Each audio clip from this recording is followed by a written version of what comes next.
Bonjour Mariana, donc on te rencontre à Angoulême pour le Léo en petits morceaux. Oui.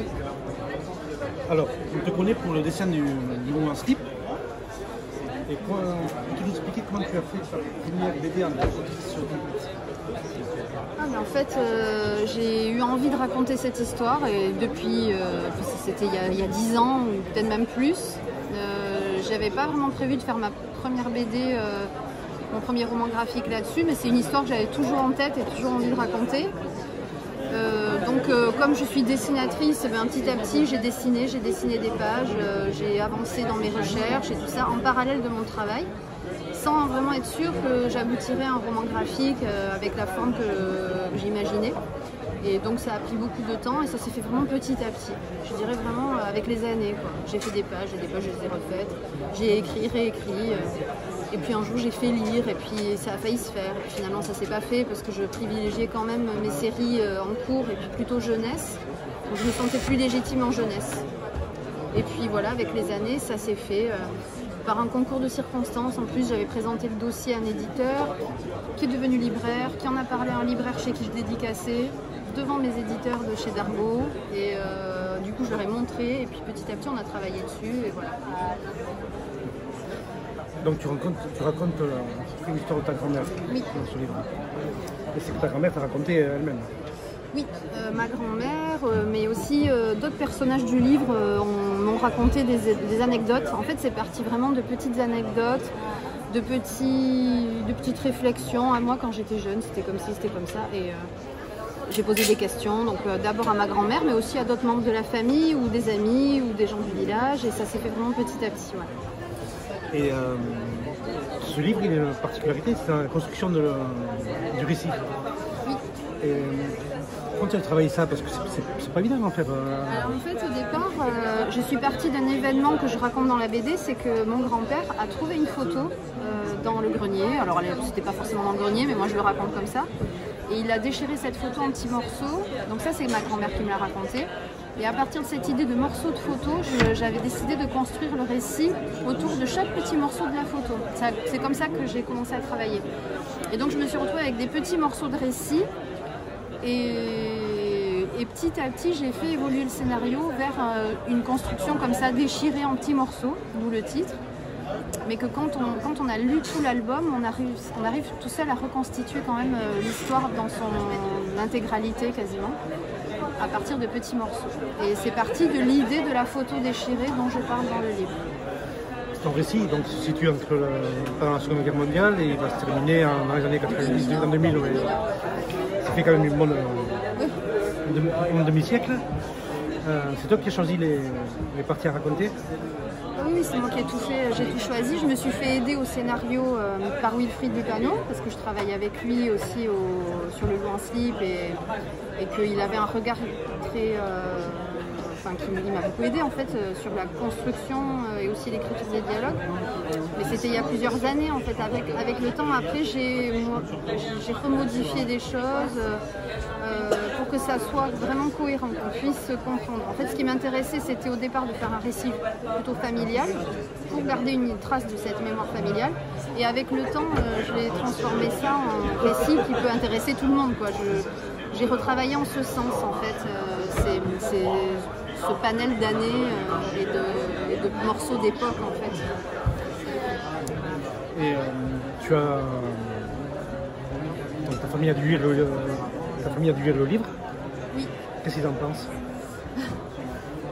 Alors ma famille a lu le livre, ils ont aimé. Ils ont aimé. Alors les principales personnes qui me tenaient à cœur, c'était mon père puisque c'est le fils de Léo, sa sœur. Et ils ont aimé. Alors c'est quand même une histoire que j'ai fictionnée. Donc il y a des moments, j'ai changé des choses, j'ai transformé des personnages, j'ai fusionné plusieurs vraies personnes en un seul personnage et tout ça. Donc ce qui me touchait moi, c'est qu'ils reconnaissent l'histoire, mais sans forcément qu'ils aient l'impression d'avoir été trahis ou que j'ai dévoilé quelque chose de leur intimité. Et je pense que ils étaient quand même... Enfin en tout cas, moi ce qu'ils m'ont dit, c'est qu'ils étaient plutôt contents du résultat. Et la sensation d'être proche de Léo, de sa vraie personne et de la retrouver un petit peu le temps de la lecture. Donc c'était plutôt un compliment. Donc, ta grand-mère n'a pas lu le livre? Non, ma grand-mère elle est décédée en 2001 Par contre, en 2001, je lui avais déjà parlé de l'idée de raconter son histoire, mais je ne savais pas encore sous quelle forme. Et j'avais pensé... donc je sais qu'elle aurait été d'accord pour que je la raconte, cette histoire. Et le public, il te donne un bon résultat? Oui, j'ai un bon retour. Alors en dédicace, ce qui me marque, c'est quand même que les gens me parlent beaucoup de leur histoire à eux, très souvent. Ils lisent le livre et ça leur fait vraiment penser à une histoire qu'ils ont entendue dans leur famille, ou le fait qu'il y ait des secrets, ou le fait qu'il y ait eu comme ça une histoire un peu dure pendant cette période de la guerre et tout ça, c'est qui est pour moi très courant. Et beaucoup de gens me disent aussi qu'ils regrettent de ne pas avoir parlé avec leurs grands-parents. Et ça, c'est ce qui est ressorti aussi dans ma famille, au niveau de ma génération, mes cousins et tout ça. Ils m'ont dit, c'est chouette que tu aies parlé avec elle et que tu aies pu collecter tout ça, qu'on puisse avoir l'histoire de notre grand-mère à nous aussi, alors qu'on n'a peut-être pas forcément parlé de tout ça avec elle. Donc oui, c'est plutôt chouette. Moi, je suis hyper contente à chaque fois que les gens pensent à leur histoire en lisant mon histoire. Et comme tu as raconté cette histoire, ta grand-mère, quel était ton sentiment au début? Quand elle me l'a raconté, en fait, elle m'a jamais vraiment raconté l'histoire. J'ai toujours su petite et tout ça. J'ai toujours su que la maison familiale avait été occupée pendant la guerre. C'était une auberge, un restaurant qui avait été réquisitionné. Ça, je savais. Après, c'est par petites bribes qu'elle racontait.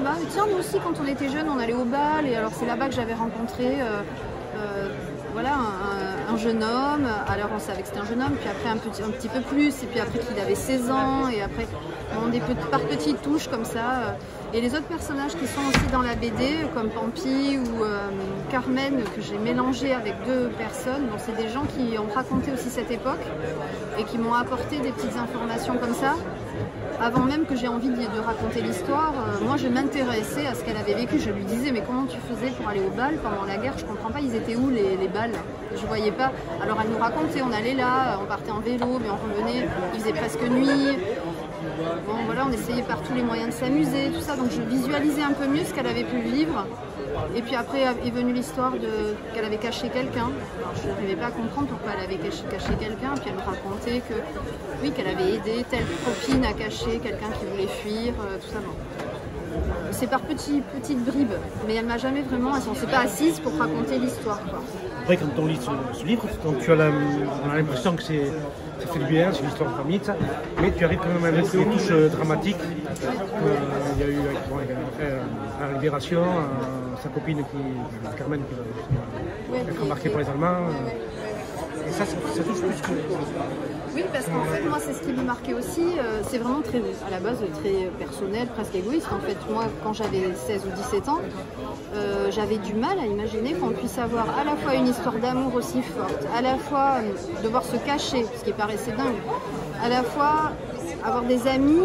Parce que moi je comparais beaucoup ma vie et c'est ce que j'essayais de faire dans la BD aussi, parce que je me mets un peu en scène avec une amie ou avec des copines et tout ça pour montrer, parce que c'est aussi une histoire d'amitié que je voulais raconter, et le fait que ses amies, même si elles ne sont pas d'accord avec ce qu'elle fait, la soutiennent quand même et l'aident, et avoir des amis comme ça qui disparaissent aussi violemment que Carmen dans l'histoire, qui a été fusillée, ou Suzanne qui est sa meilleure amie et qui disparaît, et elle ne sait pas du tout où elle est, elle se rend compte des années après, elle comprend en fait des années après, elle prend conscience que Suzanne en fait elle a sûrement été déportée, mais c'est quelque chose qui sur le moment elle a cru qu'elle était partie, mais elle n'a pas compris ce qui s'était passé. Et bien, je me comparais à elle et je me disais, moi déjà à 16 ans mes problèmes de lycéenne ou de trucs c'était déjà des volcans, des tornades et tout, alors j'essayais d'imaginer comment on pouvait vivre ça à cet âge-là. Et avoir après une vie aussi pépère, j'allais dire, c'est-à-dire qu'après elle avait une vie très éteinte, quoi. Ma grand-mère c'était quelqu'un qui était à la maison, elle était très chouette avec nous, tout ça, mais elle n'avait pas vraiment de vie sociale extérieure très forte et tout, et c'était tellement extrême que c'est ça qui m'a donné envie de comprendre ce qui s'était passé au milieu, pour qu'elle en arrive à cette vie-là, voilà. D'ailleurs, on te voit la fin de tes amis à la plage en train de parler de Léo. Et quand tu as fini le livre, parce que tu l'as porté plusieurs par un moment, comment te sentais-tu à la fin? Fatiguée, soulagée? Fatiguée, moi je suis tout le temps fatiguée. Les gens qui me connaissent savent que je suis tout le temps fatiguée. Soulagée, oui, parce que j'étais contente du résultat. Je suis très contente de la forme aussi du livre, des calques avec les photos personnelles. On a pu mettre des photos de l'album familial que j'ai retrouvé, que des gens m'ont aidé à trouver, etc. Bon, j'ai beaucoup travaillé dessus, j'étais quand même contente du résultat, alors que quand je fais des albums, souvent des albums jeunesse et tout ça, j'ai toujours un petit... je reçois l'album et j'ai du mal à l'ouvrir, je me dis oh là là, j'aurais dû faire ça comme ça, j'aurais dû refaire cette page, enfin, j'ai toujours un... Je me dis jamais waouh, c'est canon, c'est génial, je suis contente de moi, j'ai toujours un truc qui va pas. Et là, du coup, j'avais vraiment peur d'être déçue parce que ça me tenait tellement à cœur, je savais que des gens que j'aime allaient le lire, etc. Donc non, j'étais soulagée parce que quand je l'ai vu, j'ai trouvé qu'il était un beau livre, les photos sont super dedans, les calques, ça rend bien. Non, j'étais contente de la qualité du livre et ce que j'ai raconté dedans, de toute façon, j'aurais pas pu faire mieux. Je veux dire, avec mes capacités à moi, j'ai l'impression que j'ai vraiment exprimé ce que je voulais exprimer. Et côté couleurs, tu respectes les couleurs aussi. Tu mets quoi beaucoup en lumière, elles sont souvent là, très noir. Ouais, c'était le choix pour cet album-là, pour parler de cette époque. J'ai pas fait des costumes très lumineux ou même de cinéma, quoi. Léo, elle a toujours une robe qu'on peut presque pas dater. En fait, c'était un choix de pouvoir facilement la reconnaître à différentes époques de sa vie. Il y a un code couleur, en fait. Elle a souvent la même couleur, comme sa sœur André, comme Pampi.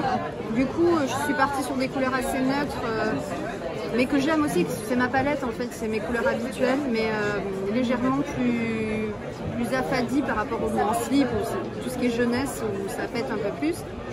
Et là, j'ai fait quelque chose d'un peu plus neutre, j'allais dire, parce que je voulais que ça puisse traverser les époques, que ça puisse aussi ne pas se dater avec les années. J'avais envie que ce livre, on puisse l'ouvrir dans 20 ans et pas... voilà, que ça puisse traverser le temps, en fait. Et ces couleurs-là, elles me font penser à des films que j'ai aimés. J'ai essayé de reproduire des choses qui me touchaient et qui parlaient de cette époque-là. Tu as besoin de faire, tu as fini avec cette histoire. Je pense que tu as envie de recommencer un roman graphique. Oui. Et est-ce que ça sera inspiré d'une histoire vraie ou tu vas commencer la fiction moi j'aimerais faire un roman graphique là, mais je suis vraiment à l'état de projet sur un événement qui s'est réellement passé au début du XXe siècle, mais pas du tout au Pays Basque, dans une autre région, et je vais pas trop en parler. Je vais rien dire, parce qu'en fait je l'ai pas écrit, je suis en train j'ai des notes, j'ai des recherches, et voilà, j'en suis là. Donc tu restes sur le loup en slip, mais là j'ai un loup en slip à faire cette année déjà, et c'est pas mal. Et après je commence les pages de mon nouveau roman graphique.